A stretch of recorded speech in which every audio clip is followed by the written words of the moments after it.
Hey, what is up, you guys? Welcome back to the channel and welcome to another video. Today we are working on the interior of the Camaro.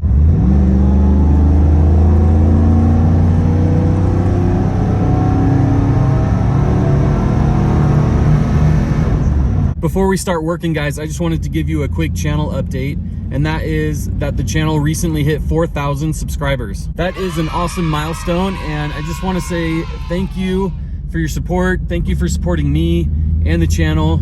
Thanks to all those who have subscribed. Thanks to everyone who watches my videos, likes my videos, and comments on my videos. You guys are awesome, and I really appreciate it. All right, you guys, the first thing we're gonna do in this video is replace the center console lid because she broken. The exterior of the lid is in really good shape, but this latch button in the front is broken, and there are some big plastic pieces missing on the back. So we're gonna put a new one on there. Here's what the new one looks like. I got this from Hawks Motorsports, and as you can see, it's perfect. It'll be really nice to have a functional center console lid.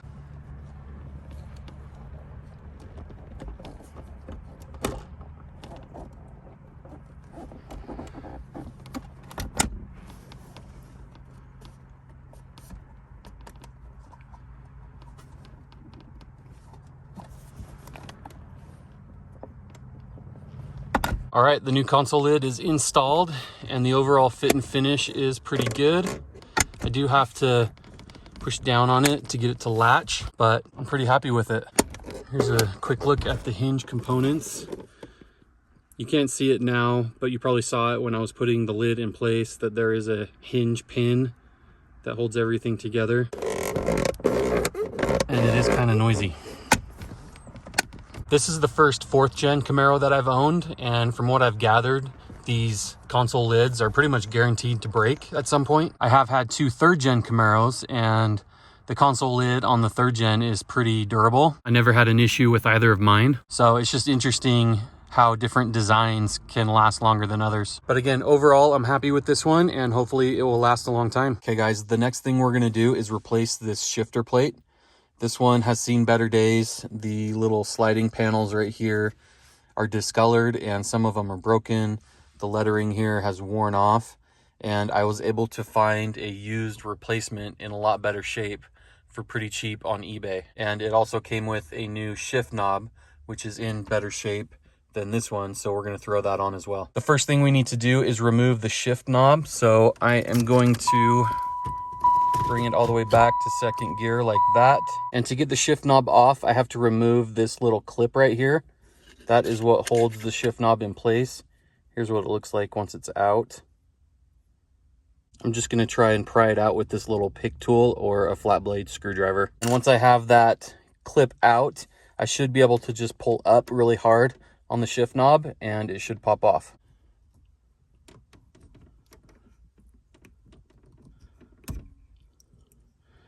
There we go.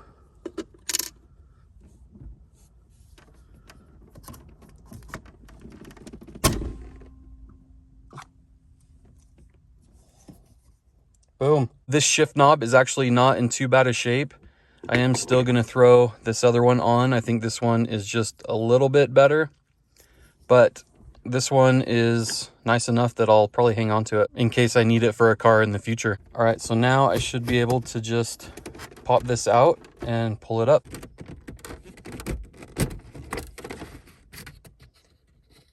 There is a light that's connected on the underside of this panel right there, so I am going to disconnect that,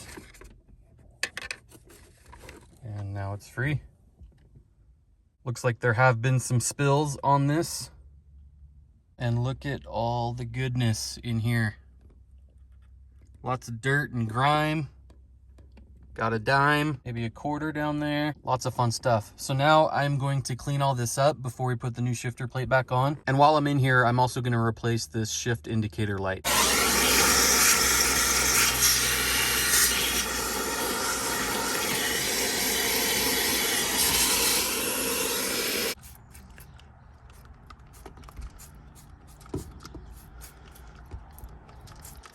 All right, guys, I got it cleaned up a little bit. It's definitely cleaner than it was. This is one of those things where you could spend all day cleaning it up and you would still need to do more cleaning. So I'm gonna call that good for now. As you can see, it was pretty gross in there, but it's definitely better than it was. I got the little shift indicator bulb replaced. Let's pop in the key and make sure that that's working before we button everything back up. Nice. All right, I think we're ready for the new shifter plate and shifter knob. Okay, I got the light bulb plugged in, and let's get this new shifter plate on.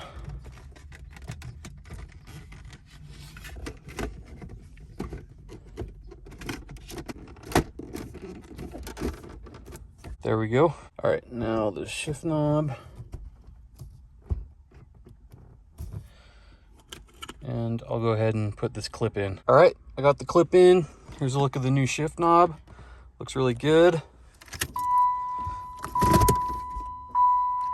I think both the shift knob and the shifter plate are definitely an improvement. And here's a quick before and after.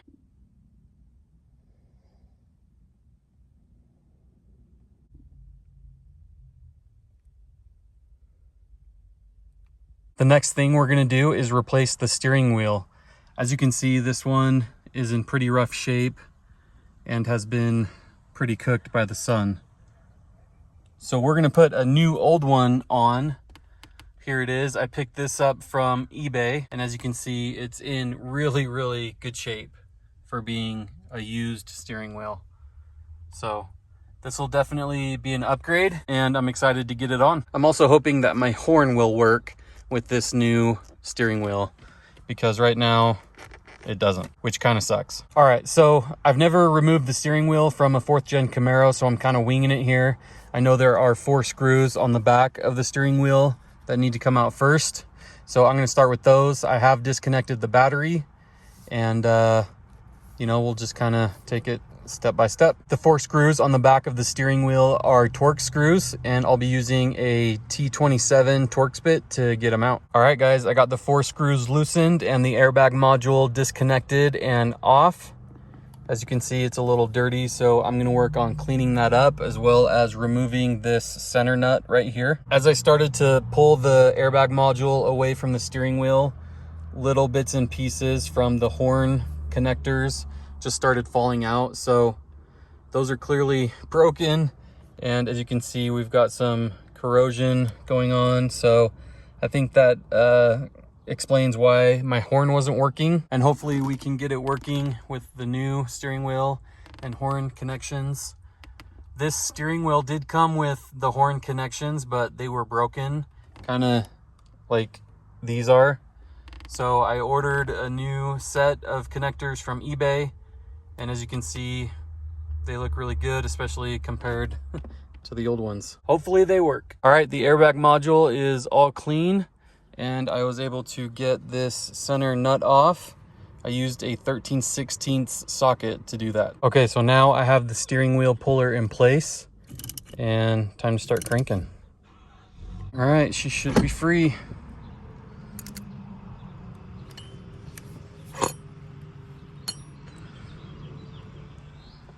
There we go. Okay guys, we have a problem. This white tube right here that holds the end of the horn connector is broken. So I'm unable to get the end of the horn connector to stay in place in this tube. If you look at it, you have the spring, and then you have this black sleeve and this little nub right here. Well, basically the white tube should have a slot in it for this little nub, and I should be able to push it all the way in, compress the spring, and turn the connector into that slot, and that slot is what holds it in place and keeps it from backing out. And because that's broken, I have no way of getting this connector to stay in place, which means the horn won't work. And that is undoubtedly one of the reasons why the horn wasn't working in the first place. Hopefully that makes sense. I'm probably not explaining it very well, but that sucks. I'm not quite sure what to do. I guess I could glue it, but I'm not sure how well that would hold.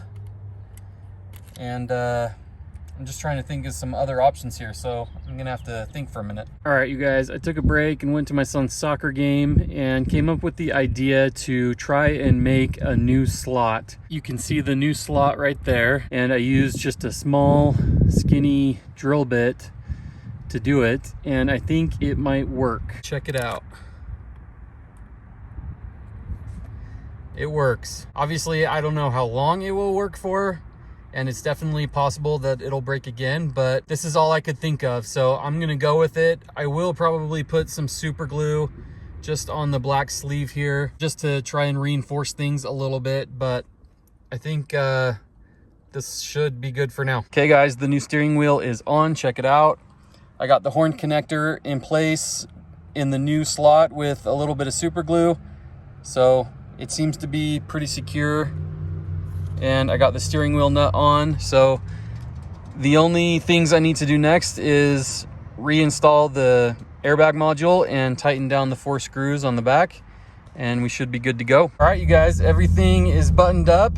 Check it out. The airbag did not explode when I reconnected the battery, which was a relief. I was a little worried about that. Hopefully it continues to not explode. But check it out, guys. This steering wheel is so much better than the old one. I'm really happy with it. And check this out. The horn works. I'm really happy about that too. I've said it before and I'll say it again. It feels good to win, boys and girls. I also did some non-interior odds and ends off camera. And one of those was replace the driver's side turn signal lens. So here's a look at the new one. Here's a look at the old one. As you can see, it was broken. Water was getting in there and it just needed to be replaced. So got the new one in, and while I was in there, I replaced both bulbs, and I'm pretty happy with how it turned out. So happy, in fact, that I think I'm going to replace the passenger side lens as well. Even though this one's not broken, I need to take everything apart and get up in there to replace the side marker bulb that's burnt out. And I figure while I'm in there and have everything apart, I might as well put a new lens in there because they look so much better. And they're only 12 bucks from Parts Geek. So I think that's what I'm gonna do. If you guys are interested in a video on that process, let me know in the comments below. It's not too difficult. The camera angles might not be that great, but I'm willing to try if that's what you guys want to see, so let me know. Another thing I did was fix the bottom rocker portion of this fender. Mine were bulging out from the car because someone didn't know how to jack the car up, so I got underneath here and put everything back into position, and that pulled the bottom part of the fender back up against the car where it should be, and it looks a lot better. This is a common issue with these cars, as a lot of you 4th gen Camaro guys know. A lot of people don't know how to jack these cars up, so they end up causing damage, but I was able to fix it and it looks really good. As you can see, everything is flush, or as flush as it's going to get. This is the passenger side, and here is the driver side. And the last thing I've been working on is flushing the power steering fluid. I've just been doing the old turkey baster method where you suck out the old fluid from the reservoir, put new fluid in, and then turn the wheel to cycle the new fluid into the system, and then rinse and repeat. So I've done that a few times, and we'll just continue to do it till the fluid looks clean. That is all I have for you guys today in this video. I want to thank you so much for watching. Thank you guys again for all of the support. It's much appreciated. If you guys enjoyed the video, please give it a like, and I will see you in the next one.